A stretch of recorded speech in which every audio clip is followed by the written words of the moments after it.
আমি যে আয়াতে করিমা আপনাদের সামনে তেলাওয়াত করেছি এর গুরুত্ব আমরা মুসলমান জাতি কতটুক উপলব্ধি করতে পেরেছি তা আমি জানি না। সহিহ বুখারী শরীফের মধ্যে আছে, হযরত উমরে ফারুক রাদিয়াল্লাহু তাআলা আনহুর নিকট ইহুদি বলল, আপনাদের ব্যাপারে একটা আয়াত নাজিল হয়েছে, আমাদের ব্যাপারে যদি এটা নাজিল হতো এই দিনকে আমরা ঈদে পরিণত করতাম। হযরত উমরে ফারুক রাদিয়াল্লাহু তাআলা আনহু সুজা জবাব না দিয়ে একটু হিকমতপূর্ণ জবাব দিলেন।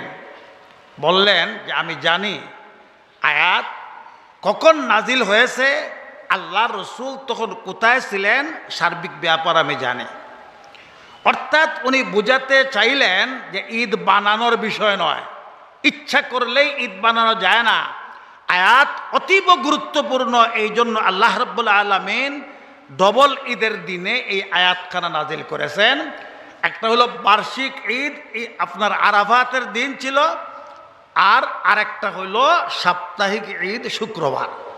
তো আরাফাতের দিন এবং শুক্রবারের দিনে এই আয়াতখানা নাজিল হয়েছে। আলোচনা কিন্তু অনেক লম্বা, যেহেতু সময় সংকীর্ণ এই জন্য আমি সব কথা বলতে পারবো না। শিরোনাম স্বরূপ একটা কথা আপনাদের খিদমতে বলতে চাই। দিন শব্দটি লেখতেও খুব সংক্ষিপ্ত, আরবি বা উর্দু ভাষায় লেখলে দালিয়া নুন, কিন্তু এর ব্যাপকতা একজন মানুষের জন্ম থেকে নিয়ে মৃত্যু পর্যন্ত তার জীবনের যা কিছু আছে সব কিছু এর মধ্যে আল্লাহ পাক রব্বুল আলামিন রেখে দিয়েছেন। আমাদের সর্বসাধারণের একটা মারাত্মক ভুল হলো, আমরা যদি কোনো একজন মানুষকে 5 ওয়াক্তের নামাজ পড়তে দেখি, তেলাওয়াত করতে দেখি, মাহে রমজানের রোজা রাখতে দেখি, তাহলে আমরা তার ভূয়সী প্রশংসা করি, আমরা বলি লোকটা বড় দিনদার। এটা এই জন্য যে দিন বলতে কি বোঝায় সেটা আমাদের জানা না থাকার কারণে দিনের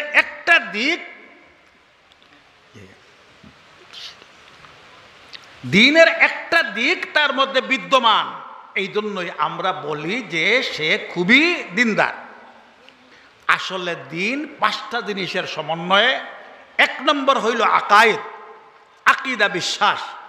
2 নম্বর হইল ইবাদাত, নামাজ, রোজা, হজ, যাকাত ইত্যাদি। 3 নম্বর হইল মুআমালাত, লেনদেন। আর 4 নম্বর হইল মুআশারাত, পরস্পরের আচার আচরণ। আর 5 নম্বরে হইল আখলাক। তো যে মানুষটার আকীদা বিশ্বাস আহলুস সুন্নাত ওয়াল জামাতের মোতাবেক, যার আমল ইবাদত সাইয়্যিদুল মুরসালিন মুহাম্মদুর রাসূলুল্লাহ সাল্লাল্লাহু আলাইহি ওয়াসাল্লামের সুন্নাহ বা আদর্শ মোতাবেক, যার লেনদেন পরিপূর্ণ স্বচ্ছ পরিষ্কার, এর মধ্যে কোনো ধরনের কোনো ঝামেলা নেই, ইসলামী বিধান মোতাবেক তার লেনদেন আছে, ঠিক এরকমভাবে তাদের পরস্পরের আচরণ ইসলামী তরিকা মতো আছে।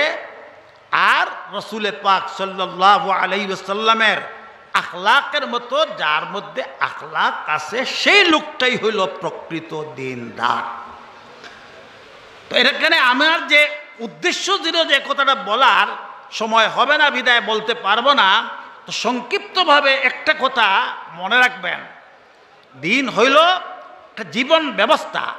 হযরতে আদম আলাইহিস সালাম থেকে শুরু করে ঈসা আলাইহিস সালাম পর্যন্ত আল্লাহ পাক রব্বুল আলামিনের পক্ষ থেকে যে জীবন ব্যবস্থা আল্লাহ পাক রব্বুল আলামিন দিয়েছিলেন, আল্লাহ পাক রব্বুল আলামিনের মনোনীত দিন, যার সূচনা হয়েছিল হযরতে আদম আলাইহিস সালাতু ওয়াস সালাম থেকে ঈসা আলাইহিস সালাম পর্যন্ত, এই দিন পরিপূর্ণ হয় নাই।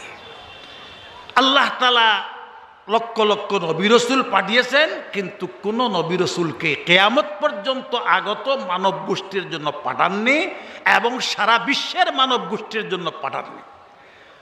সর্বশেষ আখিরি রসুল সৈয়দুল মুরসালিন মুহাম্মদুর রাসূলুল্লাহ সাল্লাল্লাহু আলাইহি ওয়াসাল্লামকে আল্লাহ পাক রব্বুল আলামিন কিয়ামত পর্যন্ত আগত মানব গোষ্ঠী এবং বিশ্বের সমস্ত মানুষের জন্য নবী হিসাবে আল্লাহ তাআলা পাঠাইছেন এবং আসমানি হেদায়েতের চূড়ান্ত কিতাব আল কুরআনুল কারীম আল্লাহ পাক তার উপর নাজিল করেছেন, যে কিতাবের পরে কিয়ামত পর্যন্ত আর কোনো কিতাব নাজিল হবে না, যে রসুলের পরে কিয়ামত পর্যন্ত আর কোনো রসুল আসবেন না। আমি এইখানে ফুজালায়ে আযম যারা আজকে এখান থেকে দস্তারে ফজিলত নিয়ে যাবেন তাদের উদ্দেশ্যে আমার একটা কথা, আলহামদুলিল্লাহ আল্লাহ পাক রব্বুল আলামিন আপনাদেরকে এই দিনের দ্বারক বাহক আল্লাহ তাআলা বানাইছেন। আর দিনের দ্বারক বাহক হওয়ার মানে হইল এই কথাটা যে সারা পৃথিবীর চ্যালেঞ্জ গ্রহণ করা, বাতিল এই দিনকে নষ্ট করার জন্যে, এই দিনের বাতিকে নিবানোর জন্য যত ধরনের প্ল্যান প্রোগ্রাম নেবে সব প্ল্যান প্রোগ্রামের মোকাবেলায় আপনাদের প্রস্তুত থাকতে হবে। আপনারা হইলেন হিজবুল্লাহ। আল্লাহ পাক রব্বুল আলামিনের নিজাম, প্রত্যেকটি দেশের একটা সামরিক বাহিনী থাকে, সেই সামরিক বাহিনীর দায়িত্ব হইল এই দেশের প্রতি ইঞ্চি মাটির হেফাজত করা। এই হেফাজত করতে গিয়ে প্রয়োজনে নিজের শরীরের শেষ রক্তবিন্দু দিয়ে দেওয়া। আল্লাহ পাক রব্বুল আলামিন আপনাদেরকে কোনো দেশের সৈনিক বানাননি, আল্লাহ পাক তার নিজের সৈনিক বানাইছেন। সুতরাং এই দ্বীনের হেফাজতের জন্য জীবনের শেষ রক্তবিন্দু দিয়া হইলেও আপনাদের চেষ্টা চালিয়ে যেতে হবে। সংক্ষিপ্ত আরেকটা কথা বলবো, আপনারা ভালোভাবে জানেন এই দেশটা ব্রিটিশের অন্তর্গত ছিল, এই দেশে ব্রিটিশ শাসন ছিল। সর্বপ্রথম ব্রিটিশের বিরুদ্ধে স্বাধীনতার আওয়াজ যারা উঠিয়েছিলেন তারা ছিলেন উলামায়ে কেরাম। এই দেশে হাজার হাজার মাদ্রাসা ছিল, ব্রিটিশ গভর্নমেন্ট মাদ্রাসাগুলো বন্ধ করেছে। অক্ষ সম্পত্তি দ্বারা মাদ্রাসা চলতো, সেই অক্ষ সম্পত্তি আপনার গ্রাস করে ফেলেছে। এই দেশের লক্ষ লক্ষ উলামায়ে কেরামকে ফাঁসির কাস্টে তারা ঝুলাইছে। কলিকাতার থেকে নিয়ে লাহোর পর্যন্ত যে মহাসড়ক, সেই মহাসড়কের দুই পাশের কোনো একটা গাছ এমন ছিল না যার মধ্যে দু চারজন আলেমের লাশ ঝুলন্ত নয়। এমন মর্মান্তিক ঘটনা, লোমহর্ষক ঘটনা যে শরীরের চামড়া ছিলে আপনার শুয়োরের চামড়া লাগাইছে, এরপরে জ্বলন্ত তেলের খড়াইয়ের মধ্যে লাশ ফেলছে, এই ধরনের নির্যাতন চালিয়েছে। কিন্তু মনে রাখবেন, এই সব নির্যাতনের পরেও যারা আল্লাহর বাহিনী, যারা হিজবুল্লাহ, তারা পিছপা হননি। হযরত শেখ মাহমুদুল হাসান দেওবন্দি রহমতুল্লাহি আলাইহি, হযরত শাইখুল ইসলাম কুতবে আলম মদনী রহমতুল্লাহি আলাইহি সারা জীবন এমন ত্যাগ করেছেন, এমন কুরবানি দিয়েছেন যে কুরবানি দেওয়াটা তো দূরের কথা, আমরা চিন্তাও করতে পারি না। আপনারা যারা দস্তারে ফজিলত দিয়ে যাচ্ছেন, আপনাদের প্রস্তুত থাকতে হবে, হিজবুল্লাহর অন্তর্ভুক্ত হয়ে গেছেন। সুতরাং দ্বীনের উপর যত ধরনের ফিতনা আসুক না কেন, এর মোকাবেলা আপনাদের করতে হবে। এই ব্রিটিশ গভর্নমেন্ট এই দেশে চিরদিন টিকে থাকার জন্য একটা পলিসি গ্রহণ করেছিল, ডিভাইড অ্যান্ড রুল, অর্থাৎ মুসলমানদের মধ্যে দলাদলি সৃষ্টি করো আর শাসন করো। এই দলাদলি সৃষ্টি করতে গিয়া পাঞ্জাবের গুরুদাসপুরের গোলাম আহমদ কাদিয়ানির মাধ্যমে সে নবুয়তি দাবি করাইছে, আর বেরেলির আহমদ রেজা খাঁর মাধ্যমে সে এই দেশের সত্যিকার দিনকে বিকৃত করে বিদআত প্রবর্তনের ব্যবস্থা করেছে। আর আহলে হাদিস নামে একটা দল, যাদেরকে এরার নামটা বরাদ্দ করেছে ব্রিটিশ গভর্নমেন্ট, আমাদের কাছে কিতাব আছে কখন কিভাবে তারা সেই নাম বরাদ্দ করলো। এই তিনটা ফিতনার মাধ্যমে এই ভারতবর্ষের মুসলমানদেরকে বিভিন্ন দল উপদলে বিভক্ত করে এখন এই পর্যায়ে পৌঁছে যারা সারা বিশ্বের উলামায়ে কেরাম একমত যারা কুফরের উপরে, অর্থাৎ গোলাম আহমদ কাদিয়ানির দল, এরা যে কাফের এর মধ্যে কারোর কোনো রকমের কোনো সন্দেহ নাই। কিন্তু এই দলটি তারার নাম বলে কি আহমদি মুসলিম জামাত। এই ধোঁকাবাজির কারণে মুসলমানদের সন্তানরা মুসলমানদের কন্যা তারা বিবাহ করতে পারে, আর তাদের মেয়ে মুসলমানরা বিবাহ করতে পারে, এরা মসজিদে এসে নামাজ পড়তে পারে, বয়তুল্লাহ গিয়া তারা ঢুকতে পারে। তো মনে রাখবেন, এরা যে কাফের, এই কুফরির উপর যদি কারোর সন্দেহ থাকে, সেও মুসলমান থাকতে পারবে না। সুতরাং আমরা বহু আগের থেকেই উলামায়ে কেরাম এই দাবি জানিয়ে আসছেন যে সরকারিভাবে তাদেরকে অমুসলিম সংখ্যালঘু ঘোষণা করা হোক, যাতে করিয়া তারা তাদের আসল পরিচয় টিকে থাকতে পারে আর তারা মুসলমানদেরকে ধোঁকা দিতে না পারে। আপনারা কি এই দাবি সমর্থন করেন? সবাই সমর্থন করেন? তাহলে আমরা মাননীয় প্রধানমন্ত্রীর কাছে আমরা এই মাজমায়ের এই বিশাল মাহফিলের পক্ষ থেকে আমরা এই দাবি জানাচ্ছি যে সরকারিভাবে কাদিয়ানীদেরকে অমুসলিম ঘোষণা করা হোক। আমি আলোচনা আর বাড়াবো না, আমি দোয়া করি আল্লাহ পাক এই ফুজালাদেরকে যেন হিম্মত দান করেন, জামিয়া তৌকুলিয়াকে যেন আল্লাহ কবুল করেন। হযরত মাওলানা বদরে আলম রহমতুল্লাহি আলাইহি তার কবরকে আল্লাহ পাক রব্বুল আলামিন যেন নূর দ্বারা ভরে দেন। ওয়া আখিরু দাওয়ানা আনিল হামদুলিল্লাহি রাব্বিল আলামিন। আসসালাতু ওয়াসসালামু আলা সাইয়্যিদিল মুরসালিন ওয়া আলা আলিহি ওয়া সাহবিহি আজমাইন। আসসালামু আলাইকুম ওয়া রাহমাতুল্লাহ। আস্তাগফিরুল্লাহাল আযীম আল্লাযী লা ইলাহা ইল্লা হুয়াল হাইয়ুল কাইয়্যুম ওয়া আতুবু ইলাইহি ওয়া লা হাওলা ওয়া লা কুওয়াতা ইল্লা বিল্লাহিল আলিয়্যিল আযীম। দোয়া করুন। আলহামদুলিল্লাহ আলহামদুলিল্লাহিল্লাযী হাদানা লিহাযা ওয়া মা কুন্না লিনাহতাদিয়া লাওলা আন হাদানাল্লাহ।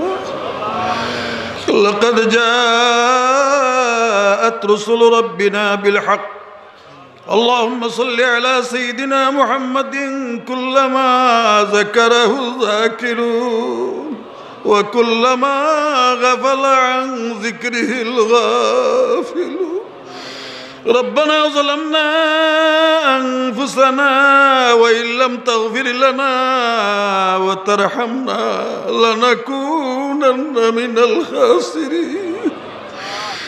ربنا لا تزغ قلوبنا بعد إذ هديتنا وهب لنا من لدنك رحمة إنك أنت الوهاب. या रहमान राहिमीन या अकरमल अकरमीन। अल्लाह तुम्हारे हबीब फरमाइছেন শুক্রবারের কোনো এক সময় দোয়া কবুল হয় বলো। ইয়া আল্লাহ তোমার মকবুল বান্দাদেরকে নিয়ে উলামায়ে কেরামদেরকে নিয়ে হুফাজে কেরামদেরকে নিয়ে তোমার শাহী দরবারও হাত পেতেছি। ইয়া আল্লাহ তোমার মকবুল বান্দাদের ওসিলায় আমাদের দোয়া তুমি কবুল করে নাও। ইয়া আল্লাহ মাহফিল কর্তৃপক্ষ যে আশা করেছেন সেই আশা তুমি পূরণ করে দাও। ইয়া আল্লাহ বারিশের রহমতের আমাদের প্রয়োজন আছে, তবে আজকের দিন ভিক্ষা চাইতেছি মাওলা এই মাহফিল এবং তার আশপাশকে তুমি হেফাজত ফরমাও। ইয়া আল্লাহ তুমি হেফাজত ফরমাও। ইয়া আল্লাহ তুমি হেফাজত ফরমাও। তোমার বান্দারা বড় আশা নিয়ে এসেছেন। ইয়া আল্লাহ কাউকে খালি হাতে তুমি ফেরত দিও না। ইয়া আল্লাহ যারা দোয়ার জন্য দরখাস্ত করেছেন সবার মাকাসিদে হাসানা তুমি পুরা ফরমাও। আল্লাহ যারা অসুস্থ তাদেরকে শিফায়ে কামিলা দান ফরমাও। ইয়া আল্লাহ হযরত মাওলানা আনোয়ার শাহ সাহেব এখানে আসার কথা ছিল, দীর্ঘদিন যাবত অসুস্থ, মাওলা তাকে শিফায়ে কামিলা হায়াতে তাইয়্যিবা দান। ربنا تقبل منا إنك أنت السميع العليم وتب علينا إنك أنت التواب الرحيم. بفضل سبحان ربك رب العزة عما يصفون وسلام على المرسلين والحمد لله رب العالمين. آمين آمين آمين.